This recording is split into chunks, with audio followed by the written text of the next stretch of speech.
चलो देखेंगे, आज हम फिर से आप लोग समझिएगा और देखिएगा कि जो हम आज पढ़ने वाले वॉइस, और इसको हिंदी में बोलते हैं वाच्य। ठीक है, अब इस चीज को हम लोग जानेंगे। वॉइस जो होता है दो प्रकार का होता है। वॉइस को हम कैसे प्रयोग करते हैं अंग्रेजी में, और ये सभी क्लासों के लिए क्यों यूजफुल होता है, हम ज्यादातर अधिकांश देखते हैं ना।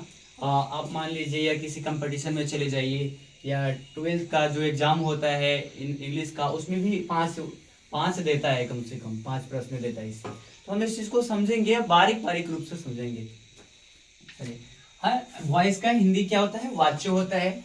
और कभी पूछता है how many types of voice, तो there are 2 types of voice होता है ना। कहने का मतलब है दो प्रकार का वाच्य होते हैं, जैसे एक एक्टिव होता है, एक पैसिव होता है ना। तो इन दोनों में हम लोग समझेंगे, इनको समझना क्या होता है। एक्टिव का इसके अर्थ पहले हम लोग समझेंगे। जैसे हम कोई भी सेंटेंस ले लेते हैं, कैसे, प्रेजेंट सिंपल टेंस से जो हम लोग टेंस पढ़ते हैं उसके अकॉर्डिंग टू उसको चेंज किया जाता है, एक्टिव टू पैसिव में, कोई भी सेंटेंस को। अब इसमें एक चीज है कि प्रयोग होने वाले शब्दों को भी जानेंगे। Use for verb in passive voice कहता है ना। पैसिव वॉइस में वर्ब का जो प्रयोग होने के लिए है, भीतरी होता है यूज, और लास्ट में इसमें बाय का भी प्रयोग होता है ना। अब इसमें भी समझेंगे कुछ कुछ कंडीशन है, जो कि सब्जेक्ट का ऑब्जेक्ट में क्या होता है, ऑब्जेक्ट का सब्जेक्ट में क्या होता है। तो देखेंगे ये सब्जेक्ट में ये होता है बी, तो इधर हो जाएगा ऑब्जेक्ट में क्या हो जाएगा अस, है ना। ये सब्जेक्ट में हिम है तो इधर हो जाएगा, है ना। ही होगा तो इधर हो जाएगा ही। सब्जेक्ट में आई है तो जाएगा मी, इसमें दे है तो देम हो जाएगा, सी का हर हो जाएगा, यू का क्या हो जाएगा, यू हो जाएगा, नो चेंजिंग। हम पहले समझेंगे एक्टिव वॉइस में एक एग्जांपल के अनुसार से, जो हम लोग चलेंगे प्रेजेंट सिंपल टेंस से। प्रेजेंट सिंपल टेंस में इसका जो स्ट्रक्चर होता है और उसका हिंदी पहचान होता है ताते ती होता है। क्या होता है, ता ते, है ना, ती, डोंट लाफ, ताते ती। हम हिंदी पहचान से भी पकड़ सकते हैं ताते थी। इसमें के द्वारा, उसके द्वारा, मैं उसके द्वारा खाना खाया जाता, मैं उसके द्वारा पढ़ाया जाता हूँ, तो इसमें पैसिव वॉइस में प्रयोग होता है ये चीजों को। अब इसमें समझेंगे कैसे कहता है। पहला जो सेंटेंस है हमारे पास एग्जाम्पल, कहता है I read a book at night, मैं, है ना, रात्रि में मैं पुस्तक पढ़ता हूँ। यानी कि ताते ती जो आ रहा है ना, इसमें हूँ भी लिख सकते हैं आप लोग, है ना। पढ़ता हूँ, खाता हूँ, जाता हूँ, जाती हूँ, सोती है, आदि ये चीज को लगातार आते रहता है। तो इसका जो इसका फॉर्मेटिव में इसको बन गया ये, मतलब ये हो गया हमारे एक्टिव वॉइस में, ये वाला क्या हो गया एक्टिव वॉइस में। अब इसी चीज को चलेंगे हम लोग पैसिव में। पैसिव में कैसे समझना है, पैसिव में कहता है हेल्पिंग वर्ब में इसका प्रयोग भी होता है। जैसे इसमें क्या है, पहला सब्जेक्ट प्लस V1 या V5 प्लस ऑब्जेक्ट, भर पहला और V5 ना। तो पहला से देखिए, भर तो 5 प्रकार का होता है, ऑलरेडी सबको पता है, V1 V2 V3, है ना, V4 V5 तक होता है। सब में कुछ ना कुछ कंडीशन लगा रहता है, इसका प्रयोग कैसे होता है उसको भी हम बताएंगे। तो पहले हम लोग ये चीज को जानेंगे। अब इसी चीज को ऑब्जेक्ट में बनाना है हमको पैसिव वॉइस में। कैसे, इसी का स्ट्रक्चर को चेंज करना है, स्ट्रक्चर चेंज करेंगे तभी पैसिव वॉइस बनता है। तो यहाँ ऑब्जेक्ट है तो ऑब्जेक्टिव लिखेंगे, इसका हेल्पिंग वर्ब जो बोलते हैं हम लोग, है ना, सहायक क्रिया को, तो बीच में लिखेंगे।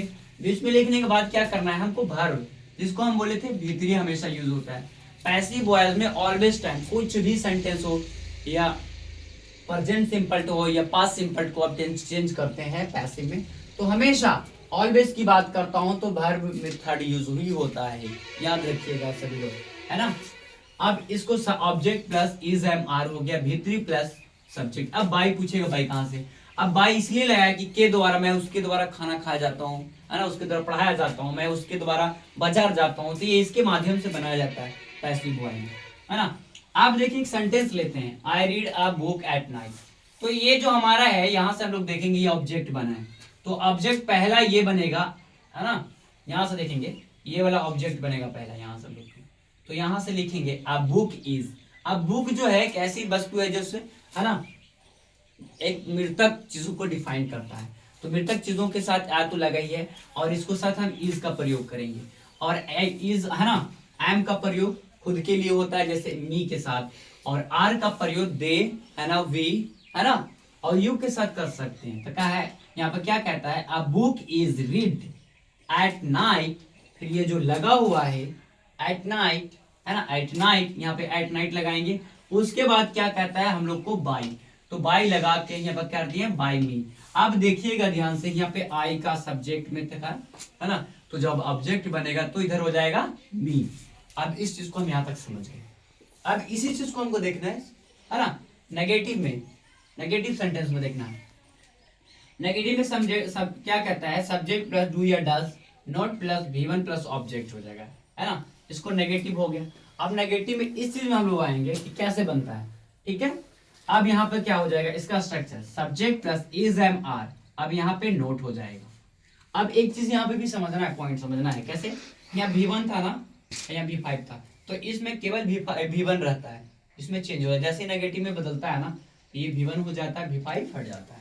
अब यहाँ चलेंगे, इसका स्ट्रक्चर V3 यूज होगा, पहले ही हम बताए थे, बाय प्लस, है ना, सब्जेक्ट। फिर इसी का यहाँ पे लगाएंगे, इसी का कहता है सी डज नॉट, नाम के साथ में, है ना, टेंस में क्या लगता है, नाम के साथ में, जैसे डज का प्रयोग किया ही, है ना, सी के साथ हम डज का प्रयोग करेंगे और नाम के साथ में। और अगर डू का प्रयोग करना है, यू बी आई, आई के साथ ये सब क्या करेंगे, हम डू का प्रयोग करेंगे। तो पहला कहता है, ये मैंगो की बात करता है, अ मैंगो इज, है ना, अ मैंगो इज। अब एक चीज उसमें भी और देखना था, हम लोग रीड जो है ना, रीड का चेंजेस नहीं होता है V1 में और V3 में भी, तो इसको चेंज नहीं किए थे। आप देखिएगा ध्यान से यहाँ पे, है ना, तो she does not eat a mango, अब कह रहा है वह आम नहीं खाती है। अब यहाँ कहता है, इसी चीज को लगाएंगे, आ जो है पहले ले लेंगे ऑब्जेक्ट में बना के, तो अ मैंगो इज, है ना, सब्जेक्ट इसी के अनुसार से बैठाना जैसे रहेगा, a mango is not the note.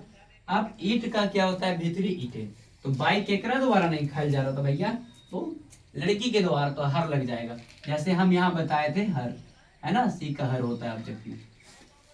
यहाँ तक क्लियर, और आगे समझेंगे इस चीज को।